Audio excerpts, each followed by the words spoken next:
छत्तीसगढ़ में राज्यसभा चुनाव को लेकर माहौल बन गया। चुनाव आयोग ने राज्यसभा के चुनाव का ऐलान कर दिया। 10 राज्यों की कुल 37 सीटों पर 16 मार्च को वोटिंग होगी, जिसमें से 2 राज्यसभा सीटें छत्तीसगढ़ की हैं। छत्तीसगढ़ से राज्यसभा सांसद कुलदेवी नेताम और केटीएस तुलसी का कार्यकाल 9 अप्रैल को पूरा हो रहा है। ऐसे में दोनों सीटों के लिए चुनावी प्रक्रिया शुरू कर दी गई है। चुनाव आयोग के कार्यक्रम के हिसाब से 5 मार्च तक नामांकन किया जा सकेगा। फिर नामांकन पत्रों की जांच और नाम वापसी की प्रक्रिया पूरी की जाएगी। छत्तीसगढ़ की दोनों सीटों को लेकर बीजेपी और कांग्रेस सक्रिय हो गई। अभी तक ये दोनों सीट कांग्रेस के पास रही। ऐसे में कांग्रेस ये सीटें अपने खाते में दोबारा करना चाहती है, जबकि बीजेपी इन सीटों पर अपना कब्जा चाहती है। दोनों पार्टियों की इस रेस ने छत्तीसगढ़ की राजनीतिक सरगर्मी बढ़ा दी। बीजेपी और कांग्रेस ने अपने उम्मीदवारों के चयन की प्रक्रिया तेज कर दी है। दोनों पार्टियों से कौन कौन से चेहरों को राज्यसभा जाने का मौका मिल सकता है, आपको विस्तार से बताऊंगा। लेकिन पहले बात करते हैं बीजेपी की। कौन कौन से नेता बीजेपी के उम्मीदवार बन सकते हैं, चलिए ये भी देख लीजिए।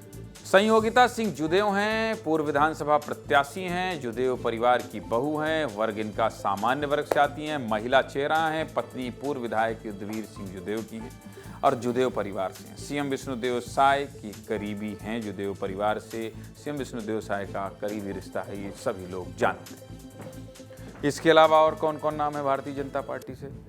बाल दास साहेब हैं, सतनामी समाज के गुरु हैं और वर्ग एससी से आते हैं। ये 10 विधानसभा सीट एससी के लिए आरक्षित है।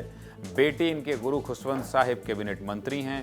2023 में इन्होंने बीजेपी ज्वाइन किया है और सरकार बनाने के लिए इनकी जरूरत पड़ेगी आगे भी। प्रेम प्रकाश पांडे पूर्व विधानसभा अध्यक्ष हैं। बीजेपी से कौन जा सकता है राज्यसभा, ये बता रहा हूं मैं। सामान्य वर्ग से आते हैं, पूर्व विधायक हैं, रमन सिंह सरकार में मंत्री हैं। नाराज गुट माने जाने वाले नेताओं के करीबी है जो गुट नाराज है। ये तो बात हो गई भारतीय जनता पार्टी की। अब बात करते हैं कांग्रेस पार्टी की। भूपेश बघेल पूर्व मुख्यमंत्री हैं और वर्ग ओबीसी से आते हैं। 6 बार विधायक, 2 बार लोकसभा प्रत्याशी रहे हैं। प्रदेश अध्यक्ष रहते इनकी सरकार बनी है और एआईसीसी के महासचिव हैं। अगले बताइए भाई साहब, अगला नाम किसका है? टीएस सिंहदेव पूर्व डिप्टी सीएम हैं और सामान्य वर्ग से आते हैं। ये गलत हो गया। 3 बार विधायक रहे हैं। सरगुजा के 14 सीटों में इनका प्रभाव है। 2018 का चुनाव जिताने में बड़ी भूमिका। नेक्स्ट, दीपक बैज प्रदेश अध्यक्ष हैं। वर्ग एसटी है इनका, एसटी वर्ग से आते हैं। 2 बार विधायक रहे हैं ये और कम उम्र में प्रदेश अध्यक्ष बने हैं। बस्तर संभाग का बड़ा चेहरा है। बीजेपी लहर में लोकसभा चुनाव जीते हैं। तो कुल मिलाकर दीपक बैज के नेतृत्व में कांग्रेस अभी आगे बढ़ रही है।